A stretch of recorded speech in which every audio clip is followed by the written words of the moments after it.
Han sido y son importantes los mensajes de la elección del pasado 1 de julio, mensajes que debemos interpretar para poder entender el rumbo de nuestro país, también para poder saber de qué se trata el próximo gobierno que va a tener la República Mexicana. Para entender estos temas ya de fondo, para mí es un privilegio contar en esta cabina con Federico Reyes Heroles. Él es escritor, periodista, fue fundador y presidente del Consejo Rector de Transparencia Mexicana, fundador y presidente de la Fundación Este País, es colaborador del periódico Excelsior y de TV Azteca. Federico Reyes Heroles, gracias por estar con nosotros. Siempre un gusto. A ver, ¿cómo interpretamos el mensaje? Claramente Andrés Manuel López Obrador ha sabido proyectar una imagen de honestidad personal que resultó muy importante.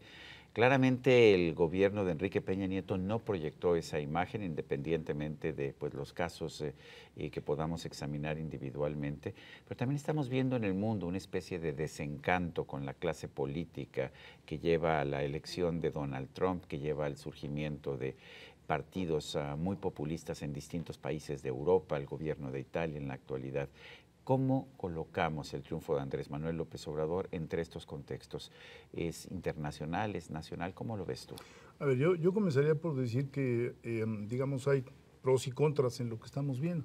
Cuando comencé con Transparencia Mexicana hicimos en alguna ocasión una encuesta para ver qué tanto le molestaba a la población la corrupción.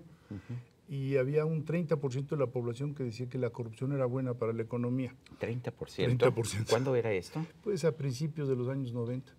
Entonces, ¿qué quiere decir? Que ha habido una revolución cultural, que la gente es mucho más sensible, que los mexicanos estamos mucho más alertas de lo que implica la corrupción.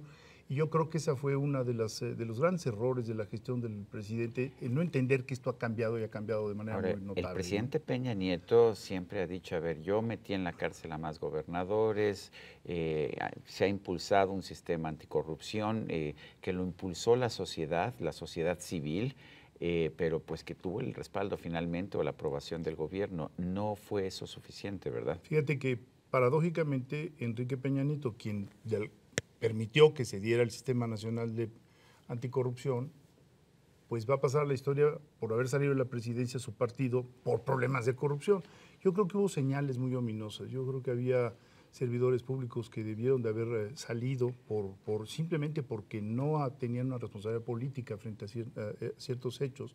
Yo creo que el hecho de que, por ejemplo, el presidente de la República no haya sido muy enérgico en que no hubiera camarillas, el hecho de que haya nombrado a Virgilio Andrade, que se sabía que era alguien cercano a él en la Secretaría de la Función Pública para hacer la investigación de la Casa Blanca. Independientemente de que fuera Virgilio bueno o malo, el hecho era que era cercano a él y le tocaba la investigación. Virgilio es un hombre muy capaz, eso no, y además déjame decirte, de las 2,000 fojas o 2,500 fojas no se ha impugnado ninguna. No. Pero el hecho concreto es que la gente pensó que era una burla.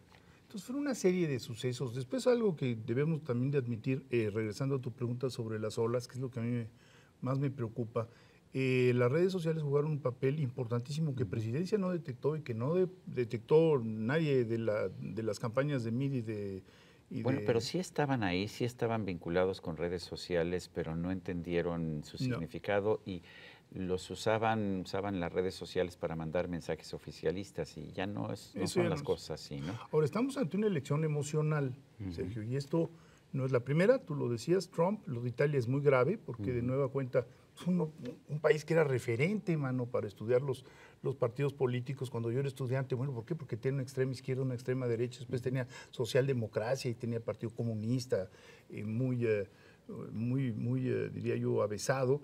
Pues de pronto queda en manos de dos movimientos. Esto es un movimiento y parte del desconcierto que hay entre algunas personas es que no sabemos bien cuál es la plataforma ideológica, cuáles son los cuadros que están detrás, cuál va a ser la línea de mediano y largo plazo.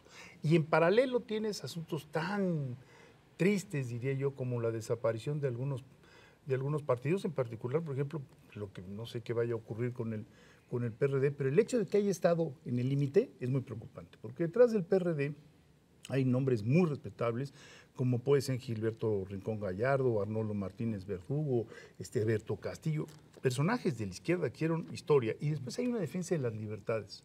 Ninguno de los candidatos que corrió a la presidencia de la República, por los distintos pactos que traían entre ellos, hizo una defensa abierta, clara. El domingo en la noche, Andrés Manuel sí lo hizo, pero pues no deja de ser extraño que esté ahí incrustado el Partido Encuentro Social con 50, casi 60 diputados, un partido que no va a alcanzar el registro, que no alcanzó el registro.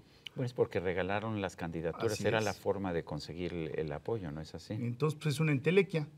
Entonces, eso también preocupa, ¿no? Ahora, ¿te preocupa también el hecho de que Andrés Manuel López Obrador vaya a ser el primer presidente en contar con mayoría absoluta en las dos cámaras del Congreso desde 1996? Muchísimo, porque parte de la lección de la democracia mexicana es que se aprende mucho en los debates, se aprende mucho en las confrontaciones, se aprende mucho en la convivencia misma entre políticos de distinto sello. Y eso pareciera que por lo pronto está en riesgo. Me preocupa porque los pesos y contrapesos institucionales parecieran haberse barrido en una elección cuando nos llevó mucho tiempo, Sergio, mucho tiempo construirlos. Estoy pensando desde que los partidos políticos no tenían representantes en las casillas. Yo fui observador electoral por esa necesidad, las organizaba la ONU y había que irse a trepar a la sierra de no sé dónde para estar ahí haciendo el papel que no podían hacer los partidos políticos. Después estoy pensando que pues fue en 97 cuando el PRI perdió, apenas en 97 cuando el PRI perdió la mayoría en la Cámara de Diputados. O sea, tuvimos solo 20 años, 21 años en donde estuvo este contrapeso actuante. Pero lo interesante es que cada reforma en esos 21 años se tuvo que negociar con partidos de oposición, cada presupuesto se tuvo que negociar con la oposición, hubo que argumentar tanto dinero para esto, tanto dinero para esto. Ahora no vamos a ver esas voces disidentes. Nada, y entonces vuelves a caer en este círculo en el cual te pueden decir, pues yo no participé en la creación de esa ley, entonces por lo tanto no lo apruebo, pues es una creación del gobierno. Eso no es sano para las democracias porque caes en esos territorios de nadie, ¿no? Pues es una imposición y pueden decir perfectamente los opositores, fue una imposición, si pasan leyes secundarias, ya no pensemos en reformas constitucionales sin generar realmente un consenso, ¿no? Hay quien dice que esta es la primera real alternancia en el poder, porque el PRI y el PAN eran lo mismo, eran el PRIAN de Andrés Manuel López Obrador, ¿es cierto? A ver, yo te diría, por supuesto que había un PRIAN. ¿A qué me refiero con PRIAN? Cuando llegó Carlos Salinas a la presidencia de la República, ¿con quién negoció muchas de las reformas? Con el PAN. Con el PAN. Pero y con eran Diego negociaciones de Fernández. posiciones muy distintas. A ver, Carlos Salinas no quería, por ejemplo, modificar el artículo 82 de la Constitución ni el artículo 180. ¿Con quién negoció? Pues con el PAN, que sí quería hacer esos cambios. Y yo creo que fue muy útil esa confrontación porque el proyecto económico era muy similar, entonces había confrontación en ciertos temas, pero no la había en otros. Entonces sí había un PRIAN, en tanto que hubo una continuidad económica de 36 años. Si tú revisas, por ejemplo, apertura económica desde el GATE Miguel de la Madrid, que fue quien realmente dio un desastre de Echeverría y de López Portillo, 16% de déficit, etcétera, una inflación del ciento y tantos por ciento que los jóvenes no se pueden imaginar. Ha habido continuidad. Continuidad implicó que Carlos Salinas firmó el Tratado de Libre Comercio con Estados Unidos, que le dio autonomía al Banco Central y nadie lo cuestionó, que Zedillo le puso a flotar el peso, que firmó el tratado comercial con Europa, que Fox firmó 12 tratados comerciales, que Calderón firmó un tratado comercial muy importante, que es la Alianza del Pacífico, y echó a andar el TPP, que ahora ratificó el presidente Peña. Es decir, ha habido una continuidad de 36 años. No por nada, pero el presidente Fox tuvo a un priista y economista muy brillante, Francisco Gil Díaz, en la Secretaría, porque pues, era un contrapeso. Y el propio Zedillo tuvo un procurador panista al principio de su gestión. Entonces, sí existía esa necesidad de cogobernar, de no ocupar todas las plazas con una sola camarilla, sino de tener la visión de que hay ciertas cosas que tienen que ser conjuntas, ¿no? Pero la pregunta ahora, ¿quién es Andrés Manuel López Obrador? ¿Es el que dijo que iba a cancelar la reforma energética y a tomar todos aquellos terrenos en que estuvieran operando concesiones privadas, o es el que dice no, si nada más vamos a revisar que los contratos no sean corruptos?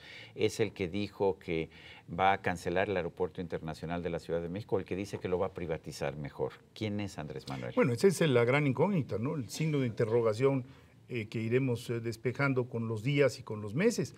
Una garantía, y tú eres un hombre de globalidad, es que estamos mucho más globalizados que hace 30 años o 35 o 40 años.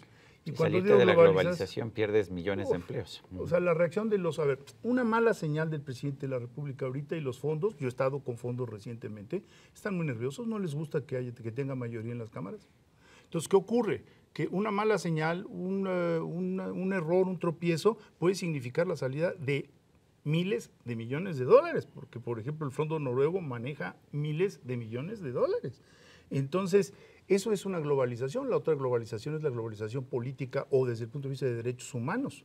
Si no se defienden los derechos de las minorías, va a haber desde Human Rights Watch hasta, ¿qué quieres?, asociaciones de distinto tipo que van a protestar por la política del gobierno mexicano. Estamos mucho más abiertos, no solo en la economía, estamos abiertos también en la política, para bien del país, creo yo. Una pregunta de fondo y de filosofía. Siempre te he considerado un liberal, en lo político, en lo económico, en lo social.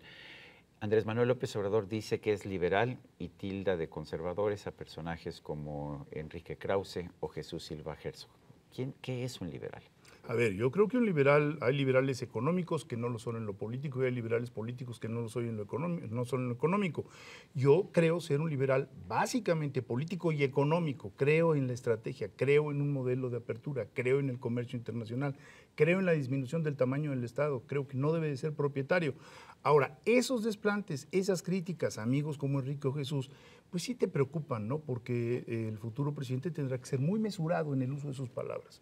Yo creo que por ahí comienza todo. No lo ha sido en campaña Andrés Manuel, ha sido despreciativo. Eso sí ha tenido sentido del humor, cosa que no tenía necesariamente en el pasado, pero eso le ayudó de alguna forma. Por supuesto que le ayudó, pero creo que tiene que haber una corrección y un cuidado porque un presidente cuando ofende puede provocar un efecto cascada. Eso yo lo he platicado con varios presidentes. Si no cuidas tu lengüita y dices, este es un tonto, al rato el tonto se convierte en otra cosa y en cascada va diciendo y termina. Y el desde abajo dice, no, es un imbécil, y el otro dice, hay que golpearlo, ¿no? Entonces, hay que irse con mucho cuidado en el uso de las palabras. Eso hace que los políticos tengan que contenerse. No decía Norbert Elias que la autocontención es precisamente parte de la civilización. Entonces yo creo que va a tener que contenerse en esos arranques que como candidato podían llevarle votos, pero que como presidente pueden ser muy peligrosos para el país. Federico Reyes Heroles, siempre es un gusto conversar contigo. Mil gracias por la invitación. Y a usted, amigo televidente, que hace posible este programa, se lo agradezco también. Esto es todo por hoy, pero no se le olvide. Nos vemos la próxima.